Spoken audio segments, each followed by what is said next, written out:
Dear learners, which subject have you been studying these days more than any other subject? Well, in this very video, I'll be talking about the subject. But this is not the one which I mentioned just a few seconds back. I am going to be talking about the subject and the predicate of English grammar.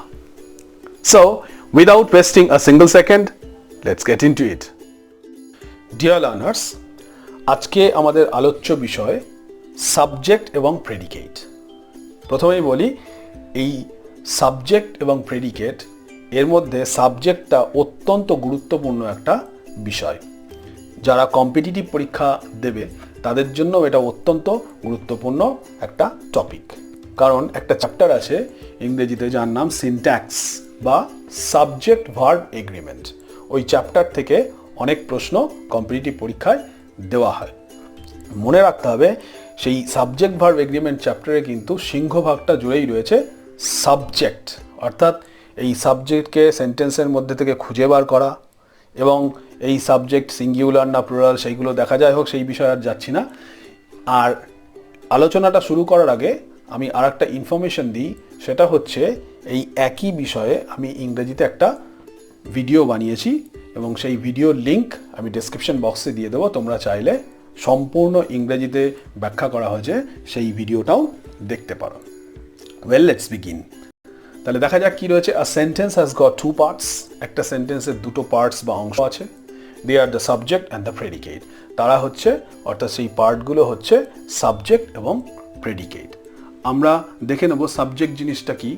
The subject is a word or a group of words that denotes the person or thing about which or whom something is said in a sentence.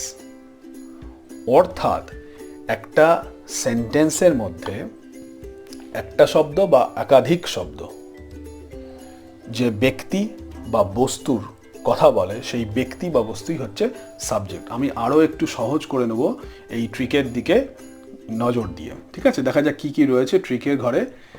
1, 2, 3টে point রয়েছে।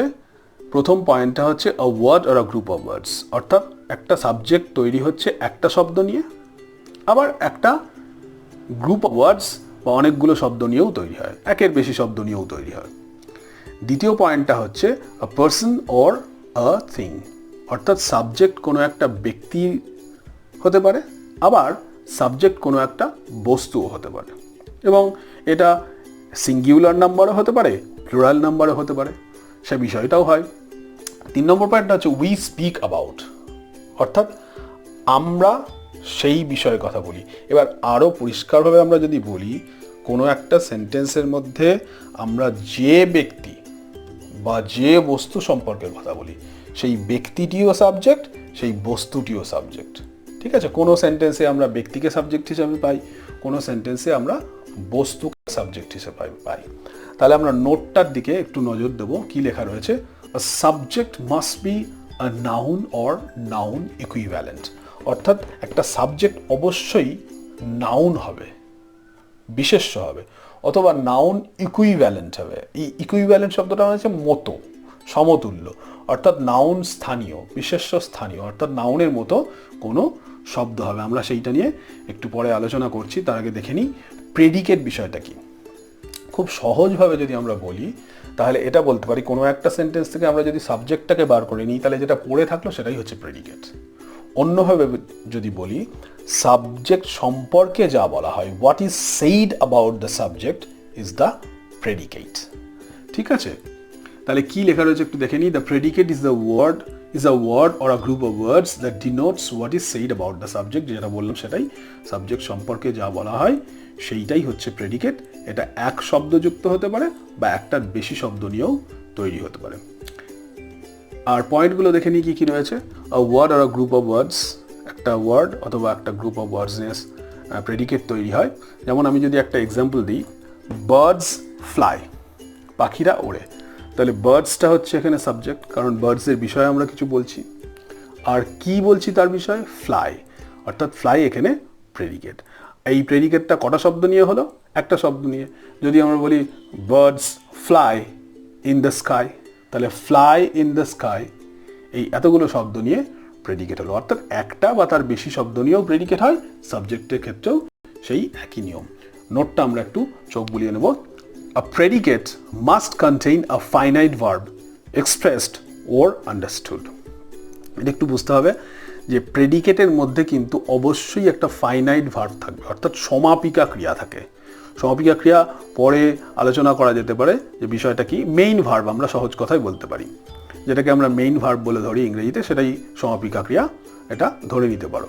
আর এইখানে একটা শব্দ রয়েছে expressed, মানে বলা হয় অথবা লেখা হয়।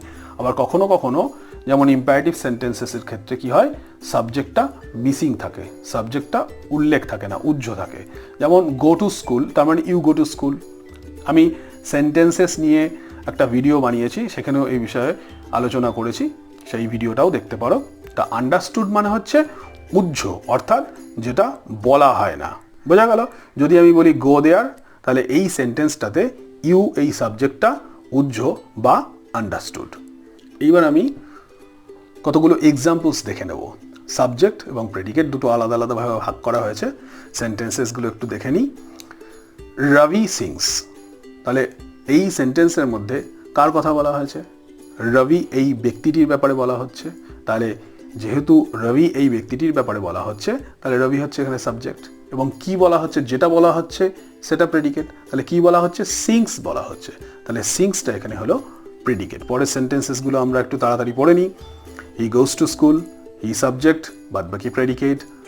3 নম্বরটা হচ্ছে my brother did this, my brother subject, বাদ বাকিটা predicate. The sky is blue, বুঝতেই পারছো কি রয়েছে। পরের সেন্টেন্সটা পড়ে নিই। The colour of this pens is black, অর্থাৎ এই পেনের রং কালো। ঠিক আছে, আর বাদ বাকি সেন্টেন্সের মানেগুলো তোমরা বুঝতে পেরেছো আশা করি। দেখো, এরপরে আমরা একটু আলোচনা করব যারা অ্যাডভান্সড লার্নার্স, তাদের জন্য আরও সাবজেক্টের বিষয়ে একটু ডিটেলে জানবো, এবং কিভাবে সাবজেক্টকে সেন্টেন্স থেকে বার করতে হয় এটা আমাদের জানতে হবে। This is really really important. তাহলে কি লেখা রয়েছে দেখে নিই। The subject must be a noun or noun equivalent. এটা আমরা অলরেডি জেনে ফেলেছি যে সাবজেক্টকে অবশ্যই নাউন হতে হবে অথবা নাউন ইকুইভ্যালেন্ট বা নাউনের মতো কোনো কিছু হতে হবে। কি লেখা রয়েছে দেখবো। The subject is found as an answer to the question who or what asked before the main verb. প্রথমে আমাদেরকে সেন্টেন্সের মধ্যে থেকে মেইন ভার্বটাকে খুঁজে বার করতে হবে, এবং সেই মেইন ভার্বের কাছে গিয়ে আমাদের প্রশ্ন করতে হবে কি দিয়ে? হু দিয়ে, মানে কে এই শব্দটা দিয়ে, আর হোয়াট দিয়ে, কি এই শব্দটা দিয়ে। তাহলে যে উত্তরগুলো আমরা পাবো সেটাই কিন্তু সাবজেক্ট। অর্থাৎ একটা সাবজেক্ট ইংরেজি সেন্টেন্সেসে বিভিন্ন জায়গায় থাকতে পারে, শুরুতে, মধ্যেখানে, শেষে, যে কোনো জায়গায় থাকতে পারে। আমাদেরকে খুঁজে বার করতে গেলে কি করতে হবে? এই প্রশ্ন করাটা শিখতে হবে। This is. তাহলে আমরা কি দেখলাম? যে প্রশ্ন করাটা খুব ইম্পর্টেন্ট। যে প্রশ্ন করতে পারে না তার কিন্তু সাবজেক্ট সম্পর্কে সম্যক ধারণা হতে পারে না। সে ঠিকভাবে কোনো একটা সেন্টেন্সের মধ্যে থেকে সাবজেক্টকে আইডেন্টিফাই করতে পারে না, অর্থাৎ খুঁজে বার করতে পারে না। ঠিক আছে, তাহলে আমরা এই হু বা এই হোয়াট, এই দুটো শব্দই কিন্তু বারবার ব্যবহার করব এবং প্রশ্ন করব। কি করে? ভার্বের কাছে গিয়ে প্রশ্ন করব, এবং উত্তরগুলো যদি আমরা পাই তাহলে আমরা বুঝবো যে সেই পার্টিকুলার সেন্টেন্সটাতে সাবজেক্ট কি কি। ইম্পারেটিভ সেন্টেন্সের ক্ষেত্রে সাবজেক্ট উজ্জ্ব থাকে, তখন কিন্তু সেই ক্ষেত্রে আমরা হু বা হোয়াট দিয়ে প্রশ্ন করলে উত্তর পাবো না। ঠিক আছে, এইবার আমরা দেখে নেব যে কি কি বিষয়গুলো, অর্থাৎ কি কিভাবে আমরা সাবজেক্টকে পেতে পারি, কোন কোন পার্ট অফ স্পিচগুলো সাবজেক্ট হিসেবে ব্যবহার করা যেতে পারে, এবং আরও কি কি বিষয় রয়েছে যেগুলো আমরা সাবজেক্ট হিসেবে দেখতে পাই বা ব্যবহার করতে পারি। তাহলে প্রথমটা আমরা দেখে নেব, noun, the simplest subject. Noun কি লেখা রয়েছে? তরুণ গোজ টু স্কুল। দেখো, নিচে আমি প্রশ্নগুলো করেছি এবং পাশে পাশে তার উত্তরগুলো লিখে রেখেছি। এইটাই কিন্তু তোমাদেরকে করতে হবে, শিখতে হবে। এটা কিন্তু you should not take it lightly. আর প্রত্যেকটা সাবজেক্টকে আমি আন্ডারলাইনও করে রেখে দিয়েছি নীল কালারের কালি দিয়ে। ঠিক আছে, তাহলে এইখানে কি রয়েছে প্রশ্নটা? হু গোজ টু স্কুল, কে স্কুলে যায়? উত্তর হচ্ছে তরুণ। সুতরাং এই সেন্টেন্সের মধ্যে তরুণ হচ্ছে সাবজেক্ট, এবং এই তরুণ সম্পর্কেই কিছু বলা হচ্ছে, তাই না? সেই সাবজেক্টের সংজ্ঞার কথা যদি আমরা ভাবি তাহলে কিন্তু আমরা এভাবেই এটাকে বলতে পারি। পরের বিষয়টাই চলে যায় প্রোনাউন, অর্থাৎ নাউন যা প্রোনাউনও ঠিক তাই, নাউনের পরিবর্তে বসে। বিষয়টা একই। কি রয়েছে? He did this. কোয়েশ্চেন কি? Who did this? উত্তর হচ্ছে হি। সুতরাং হি হচ্ছে এখানে সাবজেক্ট, এবং দুটোই কিন্তু ব্যক্তিবাচক সাবজেক্ট। এবার আমরা দেখে নেব 3 নম্বরে জিরান্ড। এটা তোমাদের কাছে কারোর কাছে হয়তো একটু অচেনা বলে মনে হতে পারে। এই জিরান্ডটা হচ্ছে একটা ভার্ব এবং নাউনের একটা কম্বিনেশন।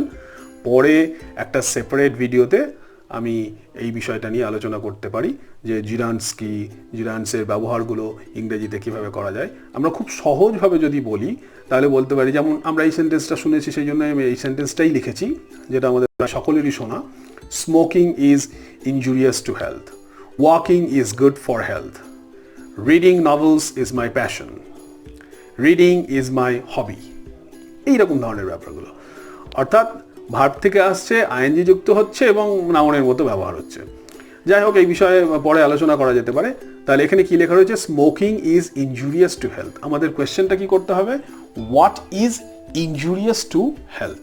উত্তর হচ্ছে স্মোকিং। আমরা দেখব 4 নম্বরে রয়েছে ইনফিনিটিভ। বাংলায় আমরা এটাকে তে বলতে পারি। একটু ছোট্ট করে বলে নিই, করতে, খেতে, যেতে, এই রকম ধরনের ব্যাপারগুলো কিন্তু ইনফিনিটিভ হয়। এছাড়াও ইনফিনিটিভের আরও কিছু বিষয় রয়েছে, সেগুলো পরে আলোচনা করে যেতে পারে। যেমন আমি মাছ কিনতে বাজারে যাচ্ছি, I am going to market to buy fish. এই টু বাই বা কিনতে, এইটাই হচ্ছে ইনফিনিটিভ। এখানে কি রয়েছে? টু আর ইজ হিউম্যান, অর্থাৎ মানুষ ভুল করে। তাহলে প্রশ্নটা হচ্ছে হোয়াট ইজ হিউম্যান, অর্থাৎ মানুষ কি করে? টু আর, এখানে টু আরটা হচ্ছে ইনফিনিটিভ এবং এটা একটা সাবজেক্ট। পরে আমরা দেখব ফ্রেজ। 5 নম্বরে ফ্রেজ মানে হচ্ছে আ গ্রুপ অফ ওয়ার্ডস যার মধ্যে কোনো ফাইনাইট ভার্ব টার্ব থাকে না। সহজ করে বলতে গেলে এটাই। তা দেখা যাক কি রয়েছে। Reading novels is a good hobby. তাহলে রিডিং নভেলস এটাও একটা জিরান্ড, যেহেতু এটা দুটো শব্দ রয়েছে সেটাকে ফ্রেজও আমরা বলতে পারি। তাহলে reading novels is a good hobby. প্রশ্নটা কি রয়েছে? What is a good hobby? ভালো হবিটা কি? উত্তরটা হচ্ছে রিডিং নভেলস। তাহলে রিডিং নভেলসটা এখানে সাবজেক্ট। তোমরা কিন্তু এই বিষয়টাও খেয়াল করবে যে সাবজেক্ট কখনো একটা শব্দযুক্ত হচ্ছে, কখনো একটা বেশি শব্দযুক্তও কিন্তু হচ্ছে। এইখানে আর একটা ছোট্ট জিনিস বলে রাখি, এইখানে তোমাদের মনে হতে পারে যে রিডিং নভেলস, এটা আর হওয়া উচিত ছিল তো, কারণ নভেলসটা তো প্লুরাল নাম্বার। ব্যাপারটা তা নয়, এখানে রিডিংটাই হচ্ছে মূল সাবজেক্ট। একটু আগে যে বলছিলাম সিনট্যাক্সের যে ব্যাপারগুলো রয়েছে, এইগুলো কিন্তু সেই চ্যাপ্টারের অন্তর্ভুক্ত। বেশ মানে সুন্দর বিষয়, মজার বিষয়, খুব ভালো একটা চ্যাপ্টার আমার মনে হয়। তা রিডিং নভেলসটা এখানে ধরা হচ্ছে এবং রিডিংটা সাবজেক্ট হিসেবে ধরা হচ্ছে, সেই জন্য এটা ইজ, কখনোই এটা আর নয়। তাহলে এরকমও বলতে পারি smoking cigarettes is is passion, is is bad habits. যাই হোক, নাউন ক্লজ এবার দেখি। নাউন ক্লজ নিয়ে আলোচনা করা হয়নি, পরে আলোচনা করা যেতে পারে। তা যদি তোমাদের প্রয়োজন হয় এই সমস্ত বিষয়গুলো নিয়ে তোমাদের আলোচনার প্রয়োজন হয়, তোমরা কমেন্ট বক্সে লিখতে পারো। তো দেখে নিই আমরা নাউন ক্লজ। তা how the prisoner escaped is a mystery, অর্থাৎ প্রিজনারটা কিভাবে পালালো এটা একটা রহস্য। প্রশ্ন হচ্ছে হোয়াট ইজ দ্য রহস্য, অর্থাৎ হোয়াট ইজ আ মিস্ট্রি? মিস্ট্রিটা কি? মিস্ট্রিটা হচ্ছে হাউ দ্য প্রিজনার এসকেপড, প্রিজনারটা পালালো কিভাবে, এইটাই হচ্ছে রহস্য। বোঝা গেল? এবার আমরা আরেকটু ঝামেলার জিনিস দেখে নিই। এটা কনফিউজিং বলে মনে হতে পারে, কিন্তু আমি এটাকে যথাসম্ভব সহজ করার চেষ্টা করছি। কি রয়েছে? It's clear that you are ill. এটা পরিষ্কার যে তুমি অসুস্থ। এখানে দেখো, it is called the anticipatory subject or the formal subject. এই সমস্ত টার্মিনোলজির ঝামেলায় না গিয়ে পরিষ্কারভাবে এটা মনে রাখো যে ইটটা কখনো সাবজেক্ট হিসেবে ব্যবহার করা হয়। আমরা এটাকে ইন্ট্রোডাক্টরি ইট বলি। যেমন বিভিন্ন ঋতুর ক্ষেত্রে আমরা কি বলি যে আজকে সোমবার, ইংরেজিতে কি বলবো? It's Monday today. বৃষ্টি হচ্ছে, কি বলবো? It's raining now. এইরকম ধরনের আমরা ইটকে সাবজেক্ট হিসেবে কখনো ব্যবহার করি, সেটাকে আমরা ইন্ট্রোডাক্টরি ইট বলি।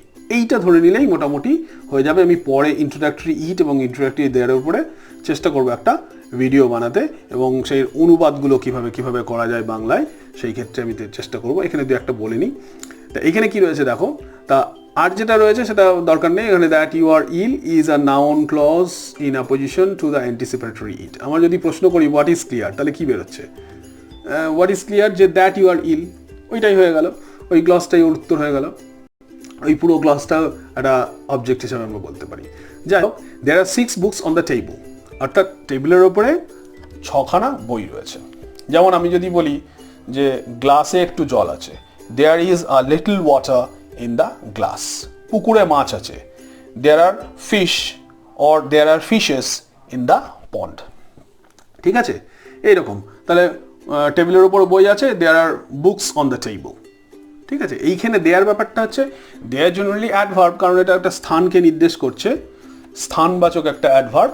কিন্তু এইখানে সেই অ্যাডভার্বের ব্যাপারটাই নেই, এখানে এটা সাবজেক্ট হিসেবে ব্যবহার করা হয়েছে, এবং এটাকে আমরা ইন্ট্রোডাক্টরি দেয়ার বলি।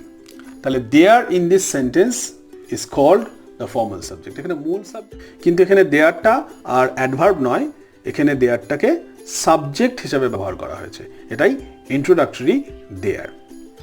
ঠিক আছে, এইবার আমরা দেখে নেব যে সাবজেক্ট সেন্টেন্সের কোথায় কোথায় থাকে। পজিশন অফ আ সাবজেক্ট, অর্থাৎ সাবজেক্ট আমরা দেখব যে কীভাবে কোথায় কোথায় সেন্টেন্সের মধ্যে লুকিয়ে থাকে। খুব সিম্পলেস্ট যে এক্সাম্পলটা রয়েছে সেটা হচ্ছে আই গো টু স্কুল। এখানে আইটা হচ্ছে সাবজেক্ট, অর্থাৎ এখানে সাবজেক্টটা হচ্ছে at the beginning of a sentence, অর্থাৎ সেন্টেন্সের শুরুতে। আমরা সেকেন্ড এক্সাম্পলটা দেখে নেব, every afternoon he goes for a walk. এইখানে এভরি আফটারনুনের পরে হি রয়েছে, অর্থাৎ সাবজেক্টটা রয়েছে in the middle of the sentence, অর্থাৎ সেন্টেন্সের মধ্যে। পরের এক্সাম্পলে আমরা দেখব sweet are the uses of adversity. এখানে আমরা দেখে নেব যে দ্য ইউজেস অফ অ্যাডভার্সিটিটা হচ্ছে সাবজেক্ট, এবং এটা সেন্টেন্সের শেষে গিয়ে বসেছে, অর্থাৎ at the end of the sentences. দেখো, এইখানে যতই কনফিউজিং ব্যাপারটা থাক, আমরা কিন্তু প্রশ্ন করতে যদি ঠিকভাবে শিখি তাহলে কিন্তু আমরা সাবজেক্টগুলো ঠিক খুঁজে বার করতে পারবো। যেমন ধরো 3 নম্বরটা একটু ঝামেলার মতো মনে হচ্ছে, সেন্টেন্সটা একটু কঠিন বলে মনে হচ্ছে। আমরা যদি প্রশ্ন করি, কীরকম প্রশ্ন করবো? Sweet are the uses of adversity. আমাদের প্রশ্ন হবে হোয়াট আর সুইট, সুইট কি, অর্থাৎ দ্য ইউজেস অফ অ্যাডভার্সিটি। এটা শেক্সপিয়ারের একটা বিখ্যাত লাইন, তার মানে হচ্ছে দুঃখের দিনগুলো সুমধুর।